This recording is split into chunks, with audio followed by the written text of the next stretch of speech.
Bonjour à tous, j'espère vraiment que vous allez bien, je suis super contente de vous retrouver pour une nouvelle vidéo dans laquelle je teste des astuces Pinterest. C'est donc la troisième vidéo et je vais tester 5 astuces différentes. On va donc pouvoir commencer par la toute première qui consiste à faire un nail art effet cœur en fait avec des œillets. Donc c'est pas vraiment une astuce mais c'est un nail art que j'avais envie de tester et de vous présenter. Ça donne plus un effet Saint-Valentin mais bon.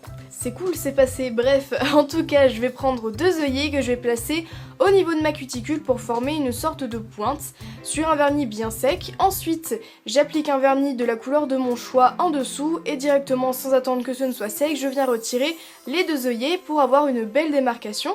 Je laisse sécher le vernis rouge pendant 15 minutes et je vais reproduire exactement la même chose un petit peu plus bas. J'applique mon second vernis, donc pour ma part un vernis orange.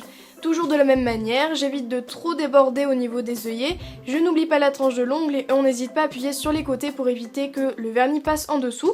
Et encore une fois, sans attendre que ce ne soit sec, on vient retirer les œillets, bien sûr si on y arrive, donc je vous conseille d'utiliser une pince, pas comme moi, hein, voilà. Et donc il reste plus qu'à appliquer le top coat une fois que le tout est sec pour éviter de tout faire baver, et donc c'est une astuce qui marche. On passe à l'astuce numéro 2 qui consiste à faire une fraise en 3D sur ses ongles.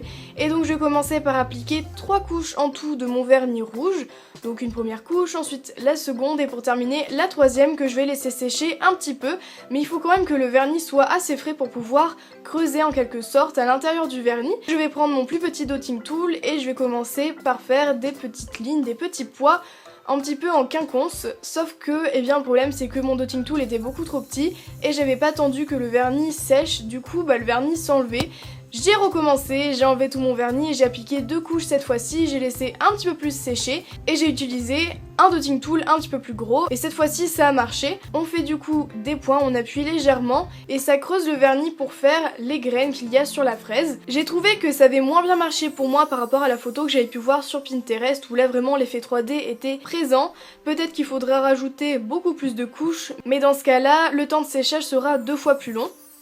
J'ai quand même décidé de continuer et j'ai fait les feuilles de la fraise en faisant juste une ligne au niveau de la cuticule avec un vernis vert et donc c'est une astuce qui marche même si je ne trouve pas que c'est aussi bien fait que sur la photo. Et surtout on n'applique pas de top coat par dessus pour éviter de gâcher l'effet. On passe à la troisième astuce qui consiste à faire un nail art avec des feutres.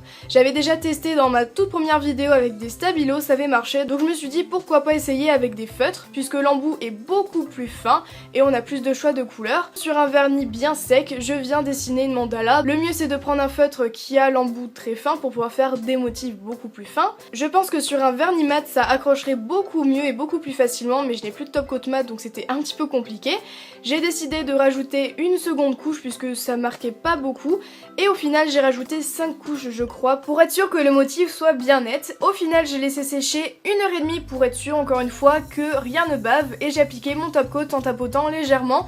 Au final ça n'a pas bavé mais l'encre orange du feutre a un petit peu déteint. Ça ne se voit pas énormément mais en tout cas c'est une astuce qui marche et qui tient vraiment longtemps. On passe à l'astuce numéro 4 qui consiste à reproduire l'effet 3D qu'on fait généralement en résine et qu'on voit beaucoup en ce moment sur Instagram et j'ai vu qu'on pouvait le réaliser avec du vernis. J'étais un petit peu sceptique donc j'ai quand même voulu tester et j'ai appliqué mon vernis rouge en 2 couches comme d'habitude sans oublier la base. Je viens de dessiner des petites formes donc des zigzags à la verticale sur mon ongle en une seule couche pour commencer et ensuite je viens faire 2 traits de chaque côté. Je laisse sécher le tout, ensuite j'applique une deuxième couche toujours au même endroit pour ajouter de l'épaisseur et je reproduis ça plusieurs fois. Au final je crois que j'ai repassé beaucoup de couches aussi, 5 ou 6 pour être sûr que l'effet 3D soit bien là. On pourrait appliquer du top coat par dessus mais dans ce cas là l'effet 3D disparaît un petit peu. Faut éviter de prendre des coups dans son ongle sinon logiquement ça part un petit peu puisque comme il y a plus d'épaisseur ça met beaucoup plus de temps à sécher mais en tout cas c'est une astuce qui marche. On passe à la cinquième astuce qui consiste à reproduire la French miroir qu'on peut trouver donc avec de la poudre ou avec des patchs avec du papier aluminium. Après avoir appliqué mon vernis argenté, je viens tracer ma French avec de la colle à foil ou du vernis comme vous voulez. Je vais prendre mon papier aluminium, je vais découper en arrondi pour former la French et je viens le placer sur ma colle à foil une fois qu'elle est sèche ou mon vernis quand il est presque sec. J'ai perdu les vidéos mais en gros j'ai tout rabattu sur les côtés, j'ai coupé l'excédent et je viens limer le tout pour que les bords soient bien nets. J'ai appliqué mon top coat par dessus et donc c'est une astuce qui marche vraiment bien et qui tient aussi longtemps. Et voilà, j'espère vraiment que ces 5 astuces vous ont plu. Si c'est le cas, n'hésitez pas à liker la vidéo, à la partager et à vous abonner comme d'habitude à ma chaîne en cliquant sur le logo à la fin de la vidéo. N'hésitez pas à me dire dans les commentaires quelle est votre astuce préférée et si jamais vous voulez tester, n'hésitez pas encore une fois à me le dire. Je vous fais plein de bisous comme toujours et je vous retrouve très bientôt dans une nouvelle vidéo. Pour regarder ma dernière vidéo, il suffit de cliquer sur l'écran d'ordinateur. Pour me suivre sur les réseaux sociaux, c'est en barre d'infos et pour s'abonner, il suffit de cliquer sur ma tête.